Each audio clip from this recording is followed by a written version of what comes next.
നമ്മുടെ യുഗ്മഗാനം തുടങ്ങാമല്ലേ.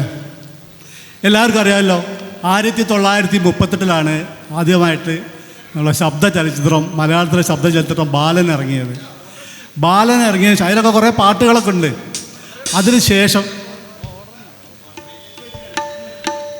10 വർഷത്തിന് ശേഷമാണ് നിർമ്മല എന്ന സിനിമ ഇറങ്ങിയത്. ഈ നിർമ്മല എന്ന സിനിമയിൽ കൂടിയാണ് പ്ലേബാക്ക് സിംഗിങ് തുടങ്ങിയത്. അതുവരെ ഈ 10 വർഷത്തിനിടയിൽ അഭിനയിക്കുന്ന ആൾ പാടണം. അപ്പോൾ ഞാനിത് പറയാൻ കാരണം എന്താ വെച്ചാൽ, നമ്മൾ ഈ ഓർക്കസ്ട്രക്കാരുണ്ടല്ലോ, അന്നത്തെ കാലത്ത് അഭിനയിക്കുന്ന ആൾ പാടണം, അതിന് കൂടെ ഓർക്കസ്ട്രക്കാരും വേണം. പക്ഷേ ആ ക്യാമറ ഫ്രെയിമിൽ ഓർക്കസ്ട്രക്കാർ വരാനും പാടില്ല. അപ്പോൾ അവർ എത്ര കഷ്ടപ്പെട്ട്, ചില ആൾക്കാർ കമന്തും കിടന്നിട്ടും ചരിഞ്ഞിരുന്നിട്ടൊക്കെയാണ് അവരെ ഇൻസ്ട്രുമെൻ്റ് വായിക്കുക. അത്രയ്ക്കും കഷ്ടപ്പെട്ട ആൾക്കാരായിരുന്നു ഈ ഓർക്കസ്ട്രക്കാർ. അങ്ങനെ 1948 നിർമ്മല എന്ന സിനിമ ഇറങ്ങിയ ശേഷമാണ് നമ്മൾ ഇപ്പോഴത്തെ പോലെ ചുണ്ടനക്കി പാടുന്നത്. അപ്പോൾ ആദ്യത്തെ മലയാളത്തിലെ ഡുവറ്റ് സോങ് എന്ന് പറഞ്ഞാൽ പി ലീലയും TK ഗോവിന്ദറാവു എന്ന് പറഞ്ഞ ഒരു ഗായകരും കൂടി പാടിയ ഒരു പാട്ടാണ് ആദ്യത്തെ യുഗ്മഗാനം. അപ്പോൾ ഞങ്ങൾ യുഗ്മഗാനം തുടങ്ങിയാണ്. 2007 ഇറങ്ങിയ സിനിമയാണ് നിവേദ്യം. ഈ സിനിമ സംവിധാനം ചെയ്തത് ലോഹിദാസാണ്. ലോഹിദാസ് തന്നെയാണ് ഈ സിനിമേൻ്റെ പാട്ട് എഴുതിയത്. നമ്മളെ M ജയചന്ദ്രൻ ആഭേരി രാഗത്തിൽ ചിട്ടപ്പെടുത്തിയ ഈ ഗാനവുമായി എത്തുന്നു നമ്മളെ പ്രൊഫസർ ശശിവർമ്മ സാറും ഹരിത ജിഷ്ണുവും. കോലക്കുഴൽ വിളി കേട്ടു എന്ന ഗാനം. ഈ ഗാനം സംഗീതം ചെയ്തത് MG രാധാകൃഷ്ണൻ.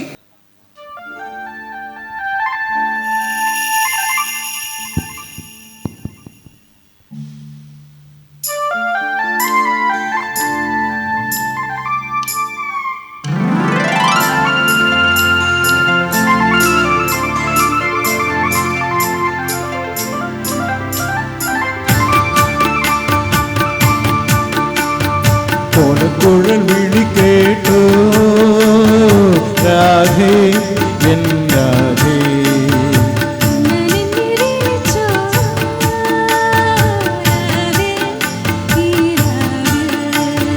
പാൽനിലാവ് പെയ്യുമ്പോൾ പൂങ്കിനാവ് നെയ്യുമ്പോൾ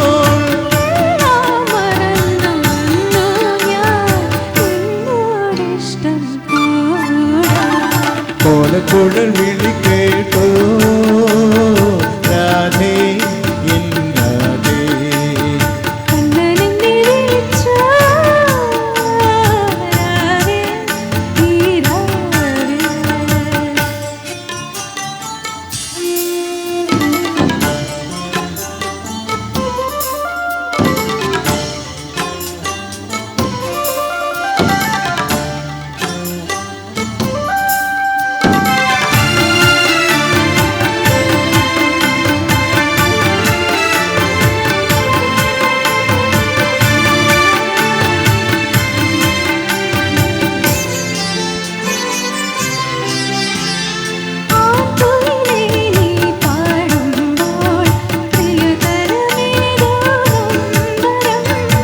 ആമ്പൽ പൂവേ നിൻ തൊടിയിൽ അനുരാഗത്തിൻ പൂങ്കൊടിയോ,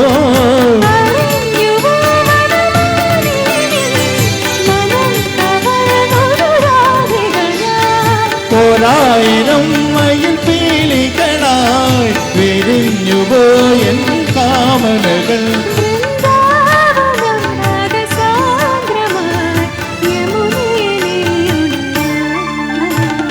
കോലക്കുഴൽ വിളി കേട്ടു രാധേ എൻ രാധേ.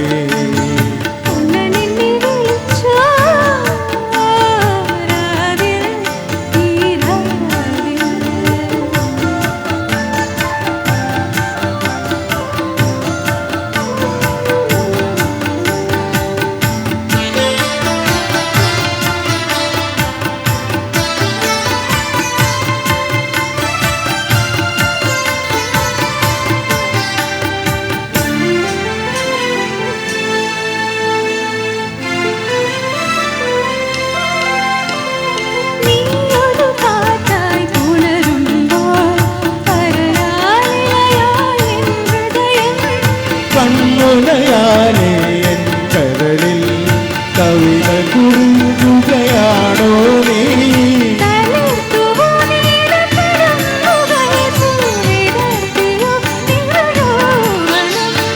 അണഞ്ഞിടാൻ ചിത്രപതംഗമായി തേനിറഞ്ഞുകോ നിന്നധരങ്ങൾ.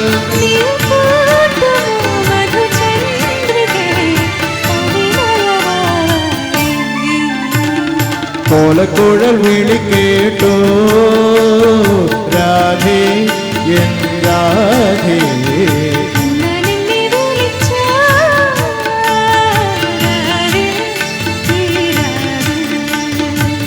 പാൽനിലാവ് പെയ്യുമ്പോൾ